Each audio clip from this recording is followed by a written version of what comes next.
RG Kar medical college এবং হাসপাতালের মহিলা চিকিৎসককে ধর্ষণ ও খুনের ঘটনায় উত্তাল হয়েছিল সারা বাংলা। নির্যাতিতার জন্য বিচারের দাবিতে পথে নেমেছিলেন শহর থেকে গ্রাম, সাধারণ মানুষ থেকে বিশিষ্টজনেরাও। এরই মধ্যে কেটে গিয়েছে 4 মাস। বর্তমানে এই মামলাটি দেশের সর্বোচ্চ আদালত সুপ্রিম কোর্টে বিচারাধীন। আর এরই মধ্যে দেশের সর্বোচ্চ আদালত সুপ্রিম কোর্টের প্রধান বিচারপতি DY চন্দ্রচূড় অবসর গ্রহণ করার পর প্রধান বিচারপতির পদে সঞ্জীব খান্না শপথ গ্রহণ করেছেন। সঞ্জীব খান্না প্রধান বিচারপতির আসনে বসার পর এই প্রথম আরজিকর মামলার শুনানি তার এজেলাসে হলো। ঘটনার 4 মাস পরেও আরজিকরের ঘটনা নিয়ে অনেকের মনে একটাই প্রশ্ন, বিচার কবে মিলবে? মঙ্গলবার সুপ্রিম কোর্টে আরজিকর মামলার শুনানিতে প্রধান বিচারপতি সঞ্জীব খান্নাও এবার একই প্রশ্ন তুললেন। জানতে চাইলেন নিম্ন আদালতে কী অবস্থায় রয়েছে এই মামলা, কতদিনে শেষ হবে এই বিচার প্রক্রিয়া। গত 9 আগস্ট আরজিকরের মহিলা চিকিৎসকের ধর্ষণ এবং খুনের ঘটনা সংক্রান্ত মামলা স্বতঃপ্রণোদিতভাবেই শুনবে বলে জানিয়েছিল সুপ্রিম কোর্ট। এতদিন এই মামলার শুনানি হতো প্রাক্তন বিচারপতি DY চন্দ্রচূড়ের বেঞ্চে। তিনি অবসর নেওয়ার পর মঙ্গলবার এই মামলা প্রথমবার শুনলেন সুপ্রিম কোর্টের প্রধান বিচারপতি সঞ্জীব খান্না। তার বেঞ্চে ছিলেন বিচারপতি সঞ্জয় কুমার। 2 বিচারপতির বেঞ্চ শুনানির প্রথমেই মামলার তদন্তের অগ্রগতি জানতে চায়।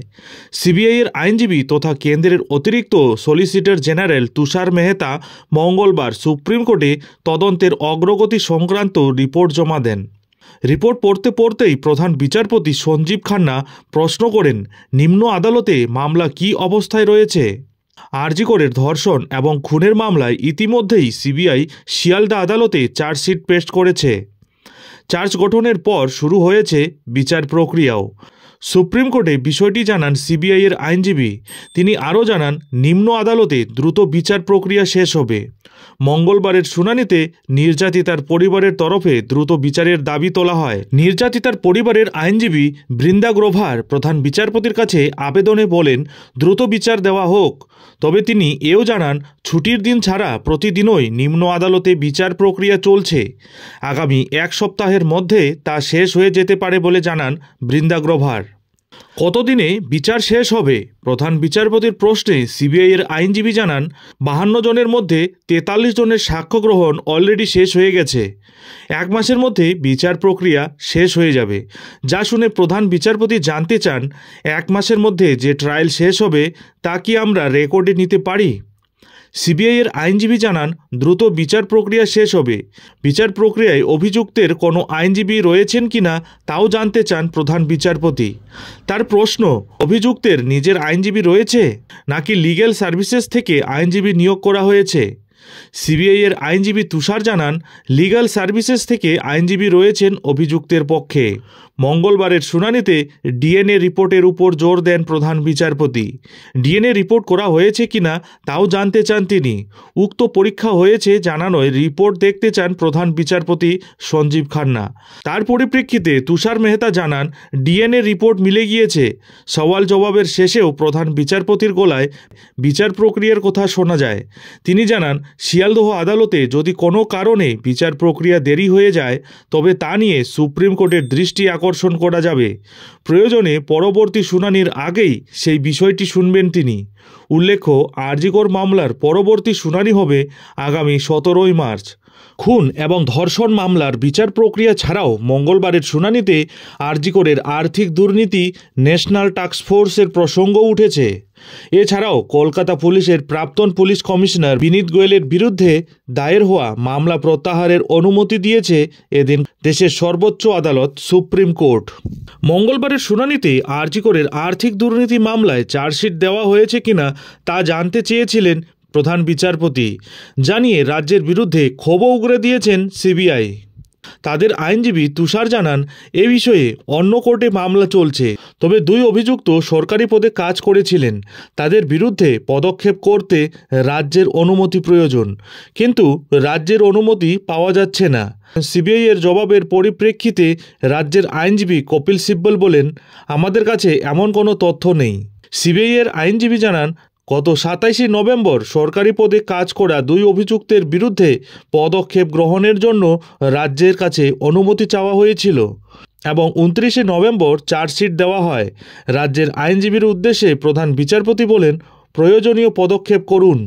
আরজি করের মামলার পরিপ্রেক্ষিতে সুপ্রিম কোর্ট একটি ন্যাশনাল টাস্কফোর্স গঠন করে দিয়েছিল।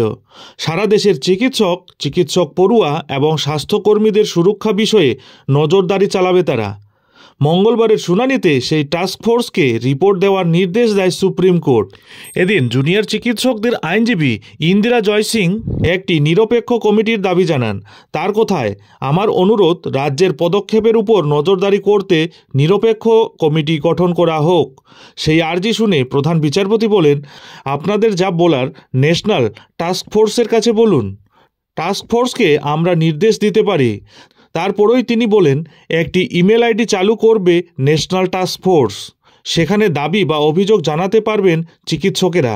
সব খতিয়ে দেখে 12 সপ্তাহ পরে রিপোর্ট দেবে টাস্কফোর্স।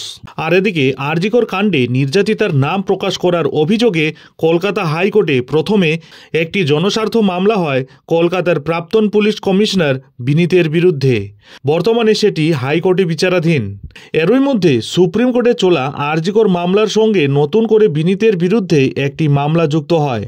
মঙ্গলবার আরজিকর মামলার শুনানিতে সুপ্রিম কোর্টের প্রধান বিচারপতি সঞ্জীব খান্না জানান, বিনীত সংক্রান্ত মামলাটি কলকাতা হাইকোর্টে বিচারাধীন রয়েছে, তাই ওই মামলাটি শীর্ষ আদালতে আর শুনানি হবে না। বিনীত গোয়েলের এই মামলাটি এবার থেকে কলকাতা হাইকোর্টে টিএস শিবজ্ঞানমের এজেলাসে গুরুত্ব সহকারে শোনা হবে। এদিকে বিনীত গোয়েল কিন্তু মারাত্মক টেনশনে ছিলেন, কারণ আরজি করের তরুণী চিকিৎসক ধর্ষণ ও খুনের মামলার এখনও পর্যন্ত একমাত্র অভিযুক্ত সিভিক ভলেন্টিয়ার সঞ্জয় রায় কিন্তু বিনীত গোয়েলের নাম নিয়েছিলেন।